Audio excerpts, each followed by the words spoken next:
بسم اللہ الرحمن الرحیم۔ السلام علیکم ورحمۃ اللہ وبرکاتہ۔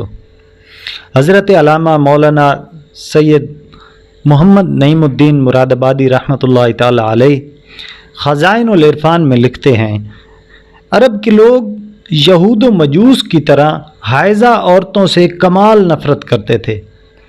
ساتھ کھانا پینا، ایک مکان میں رہنا گوارا نہ تھا، بلکہ شدت یہاں تک پہنچ گئی تھی کہ ان کی طرف دیکھنا اور ان سے کلام کرنا بھی حرام سمجھتے تھے، اور نصارہ یعنی کرسچن اس کے برعکس حیض کے ایام میں عورتوں کے ساتھ بڑی محبت سے مشغول ہوتے تھے اور اختلاط یعنی میل جول میں بہت مبالغہ کرتے تھے۔ مسلمانوں نے حضور اکرم صلی اللہ تعالی علیہ وآلہ وسلم سے حیض کا حکم دریافت کیا۔